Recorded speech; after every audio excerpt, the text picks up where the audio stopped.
Yo, what's going on everyone, and welcome to another review of Peak in Boruto chapter 77. My goodness, Kawaki is a demon child. I remember Boruto fans literally telling Boruto to run in those spoiler comments. They want Kawaki locked up, keys thrown, and far away from Boruto because that boy lost his damn mind. Now at the same time, which is odd to me, seeing as how I'd assume current Boruto fans were originally Naruto fans, it seems that a lot of them don't quite get how Kawaki just did a 180 like this. I think some speculated the karma changed his personality in some way, maybe even made him more aggressive, but in reality, his character never did a 180. In this review, we are going to break down topics, some shorter than others, and one specifically, which is going to be the longest part of this video. But to start, I thought we could touch on Himawari and her unexpected hidden power that nobody saw coming. Literally, those memes of Hima being a god tier character are now true, because what people don't realize is that Daemon was ready to launch an attack at practically point blank that Code himself couldn't even dodge, yet expected her to dodge it. He literally saw her as competition. She is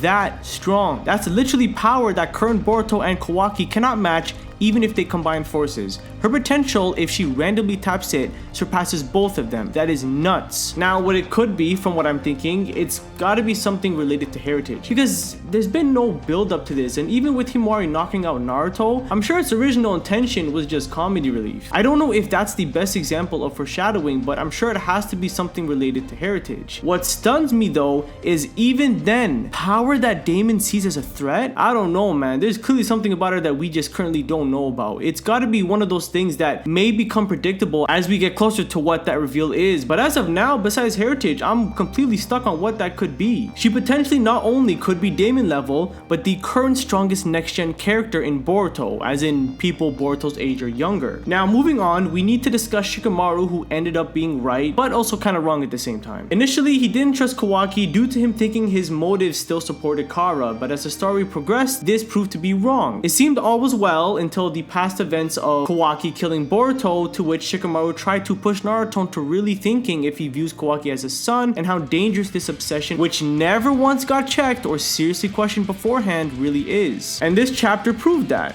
Kawaki is insane. He sent Naruto and Hinata over to another dimension in order to protect them and will keep them there until every single Otsutsuki besides himself is gone. Then he will summon back Naruto and let him kill him to avenge his son's life. His obsession towards Naruto is utter madness, as said by Amado. This is nothing we don't know. Now don't be mistaken. I'm not about to come here and act like it came out of nowhere or it's bad writing. No, exact opposite. But I do have to acknowledge that Kawaki is in fact crazy. He is a toxic character who strives towards his goal with maximum certainty that it will get done by the most efficient way possible. That is Kawaki. However, why he is like this is understandable. What the Boruto fandom does not understand is that not liking a character does not equal poorly written. Sasuke was the exact same way when he was in his little evil stages too. Naruto made it completely clear that even though Sasuke could be doing things in a better way, it's understandable and became understandable after losing Jiraiya. The reason for Kawaki being so obsessed with Naruto and has a toxic personality compared to everyone else is because fathers for literally his whole life up to Naruto have had such a significant influence on him in a negative way. So when a new father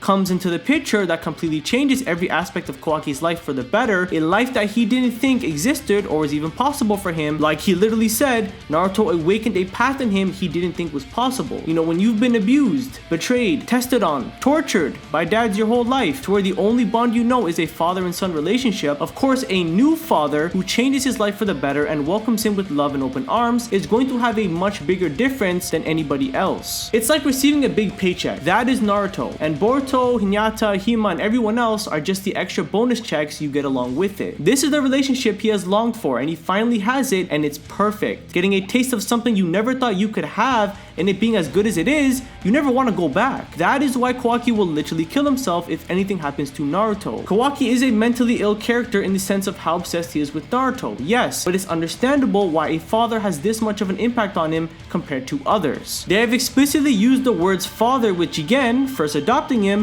and a son with Naruto, finally admitting it. And again, you don't have to like it. That's fine. We're still early in this Boruto story as part 1 isn't even completed. I mean, of course, Kawaki is going to get much more development as the story progresses. Look at Sasuke, for example, who I honestly think at this point I can say comfortably that Kawaki is Boruto's Sasuke, in the sense that they both have gone through similar but different things and are both following the same but kind of different paths, being parallels of each other. Sasuke was tortured by Itachi at a young age, which clicked his obsession to kill him. I mean, the kid literally spared the lives of, what was it, 1,000 ninjas just so he didn't want to be compared to his brother? He hated Itachi during that period. And with Kawaki, who was also tortured and more by Jigen and his father, after meeting Naruto, he became obsessed with him to where he would do anything to protect him, where Sasuke would do anything to kill Itachi, even give his body up to Orochimaru. We can even go deeper. Orochimaru and Ishiki both wanted to take over Sasuke and Kawaki's bodies. They were both vessels who had a mark on them that they eventually came to accept and use for power to aid their goals. And another thing is how I mentioned Kawaki, who was changed and destroyed by fathers. Sasuke was changed and destroyed by his brother. Both were saved by Naruto, who was a brother to Sasuke and a father to Kawaki. If it wasn't clear enough, Kawaki was literally intended to go down the same path as Sasuke. It is a little bit different because what they are doing are for opposite reasons, but Kawaki is Boruto's version of Sasuke. And for the icing on the cake on this topic, isn't it funny how after everything I've said, the only two people who don't act on emotion but logic are Kawaki and Sasuke, as they were the only two people who swore to kill Boruto had things gone extreme, to which things kind of are. Look, I get nobody likes their favorite characters getting killed off. Sasuke fans are stressing because he and Shikimaru both were teased their deaths. Not saying Shikimaru is going to die, we don't know that yet, but both were teased. So Kawaki targeting Boruto like this, who, showed him nothing but love, yes, I can see why Boruto fans are upset. But because of the way he's grown up, especially with Jigen, he is a very toxic and harsh character. He and Sasuke are the only two characters who are willing to get things done. This was not a coincidence, and after this chapter became so clear to me how parallel to each other these characters are. And yes, Momoshiki can resurrect, but that doesn't mean he can't come out, as said by Shikimaru when talking to both Kawaki and Boruto in chapter 73. They still don't know how or when to predict Momoshiki's little outburst, even though he has no way of fully resurrecting. Boruto claiming he is in more control over Momoshiki's powers doesn't mean he can't stop Momoshiki from coming out again. Nothing of that nature was confirmed or denied. So yes,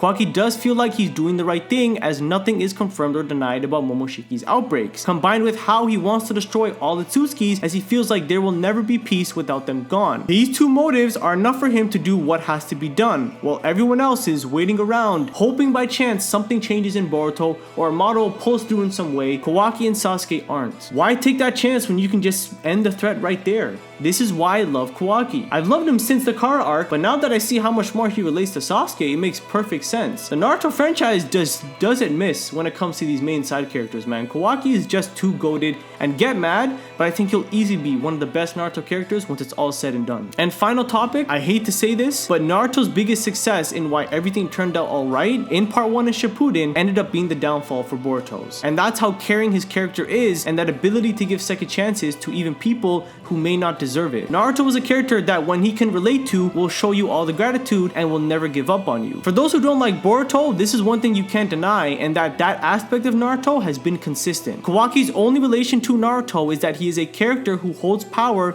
that people fear. In the Kawaki arc, Naruto didn't want Kawaki to feel that way, which is why he treated and looked at him as a son. For him to disown Kawaki after killing Boruto would have been inconsistent in comparison to how he forgave Obito and especially Sasuke, since he understood where those two characters are coming from, just like he has somewhat of an understanding with Kawaki. And that, ladies and gents, is all for this month's chapter review. I wasn't sure on if we would get a chapter better than 75 so soon, but yeah, with Hima's hidden power reveal and Kawaki just making serious moves now, the time skip does seem to be upon us this year. Finally, if you enjoyed this review, I'd very much appreciate some support by giving a like and maybe commenting something you agreed or disagreed with. Thanks again, and I'll catch you guys in the next one.